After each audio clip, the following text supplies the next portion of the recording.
نحن أولياؤكم في الحياة الدنيا وفي الآخرة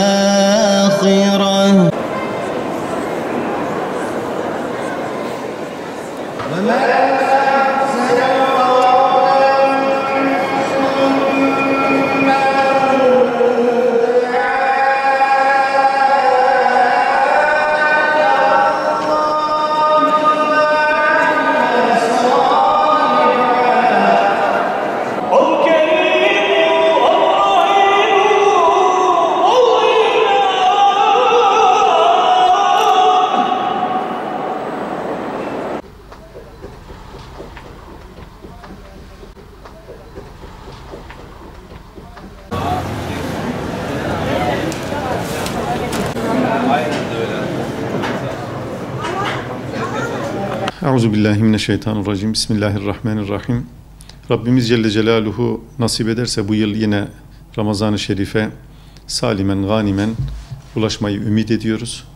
Ramazan-ı Şerif bizim için kıymetli, değerli. Tabi Ramazan-ı Şerif'e ulaşmadan önce Müslümanlar olarak idrak etmemiz gereken şeyler var. Yani 3 aylarda aslında bunu nispeten konuştuk, nispeten değerlendirdik. Çünkü 3 aylar bir anlamda Ramazan-ı Şerif'e, yani öncesindeki 2 ay, 3.'sü Ramazan.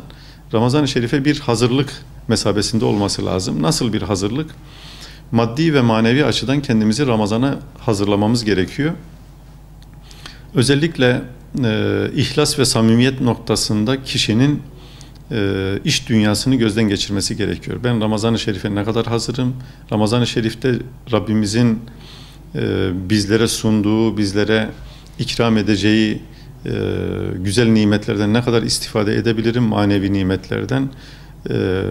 Ramazan-ı Şerif'in sonunda bunlardan faydalanarak çıkabilir miyim diye kendimizi bir anlamda muhasebe edip gözden geçirmemiz gereken bir dönem.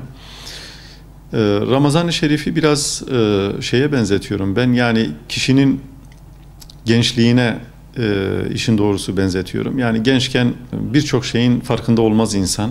İçerisinde bulunduğu nimetin, Cenab-ı Allah'ın kendisine verdiği güç, kuvvetin, enerjinin farkında olmaz. Ama yaşlılık başladığı zaman ya keşke gençken şöyle yapsaydım, şunu da yapsaydım, gençken şu şekilde davransaydım diye sonradan bir takım yakınmalar olur.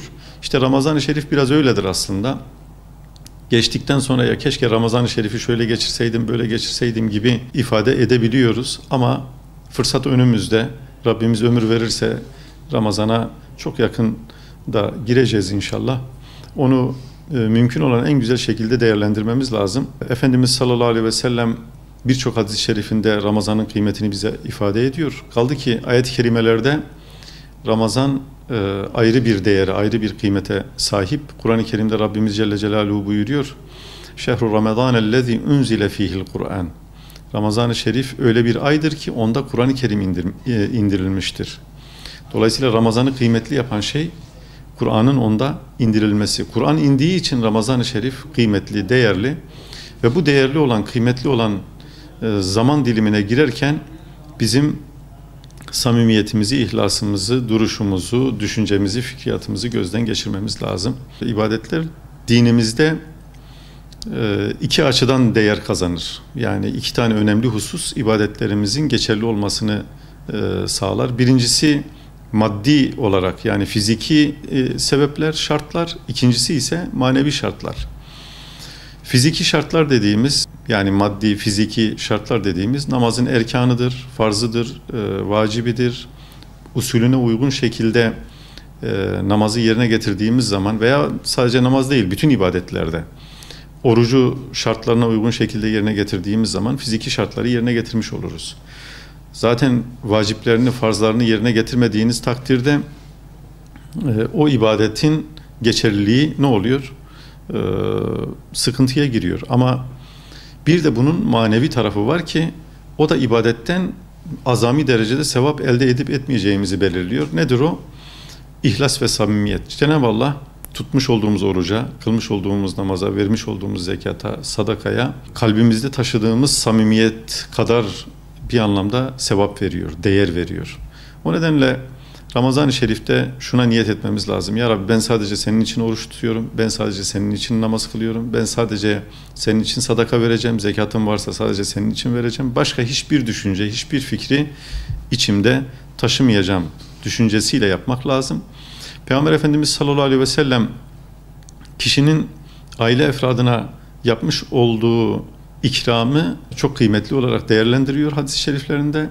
O nedenle Ramazan-ı Şerif geldiği zaman aile efradımıza, akrabalarımıza ve çevremizdeki muhtaç insanlara azami derecede kolaylık göstermek lazım. Ve hatta çalışan kardeşlerimize, Peygamber Efendimiz sallallahu aleyhi ve sellemin yine hadis-i şerifinde geçiyor, kişi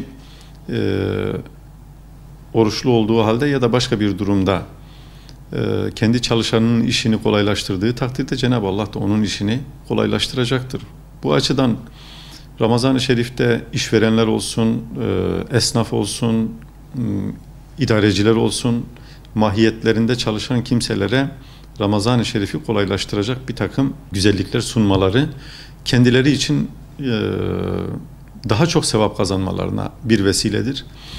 Yani biz Müslüman kardeşimizin bir ihtiyacını giderdiğimiz zaman, ona bir kolaylık sağladığımız zaman, ona bir güzellik sağladığımız zaman o kişinin tuttuğu orucun kendisine giden sevabının dışında Rabbimiz bize ekstradan da o güzel düşüncemizden dolayı sevabı ihsan ediyor. O nedenle Ramazan-ı Şerif'te işte efendim işler aksayar, işler yolunda gitmez, ben zarar ederim vesaire, böyle bir şey düşünmek yanlış. Tam tersine Rabbimiz Celle Celaluhu bizim görmediğimiz, bizim ama bariz bir şekilde hissedeceğimiz bir takım bereket, ihsan ve bolluk verecektir. Kaldı ki şunu da görüyoruz toplumumuzda üzücü olarak. Ramazan-ı Şerif yaklaştığı zaman her şeye böyle bir fiyat artışı, yansıyan bir fiyat artışı görüyoruz. Bu da çok kabul edilebilir bir şey değil. Aslında tam tersi, Müslüman kardeşlerimizin rahat oruçlarını tutmaları, gönül huzuru ile iftarlarını aşmaları noktasında, hele hele sıkıntıda olan, darlıkta olan kardeşlerimizin Ramazan-ı Şerif'te bir ferahlık yaşamaları açısından kesinlikle tam tersi uygulamalar yapmamız lazım ve bunu ilan etmemizde de hiçbir sakınca yok. Ben Ramazan-ı Şerif boyunca fiyatlarımı donduruyorum veyahut da satmış olduğum ürünleri indirime koyuyorum gibi güzellikler yapılabilir. Bu noktada tabii bizim söylediğimiz şeyler kimseyi mücbir ya da zorlayıcı bir şey olarak değil, sadece müminin mümine bir nasihati, bir tavsiyesi babından değerlendirilmesi güzel olur. O açıdan biz idareciler olarak, esnaf olarak, sanayiciler olarak, işverenler olarak mahiyetimizde çalışan insanlara bu Ramazan-ı Şerif'te bir güzellik, bir kolaylık sağlarsak inşallah Rabbimizin de bizlere hem bu dünyada hem ahirette güzellikler, kolaylıklar ihsan edeceğini bizzat Peygamber Efendimiz sallallahu aleyhi ve sellem bizlere vaat ediyor. Rabbim Celle Celaluhu Ramazan-ı Şerif'i güzel bir şekilde idrak etmeyi, onun manevi havasından, manevi ikramlarından istifade etmeyi cümlemize nasip eylesin. Allah razı olsun.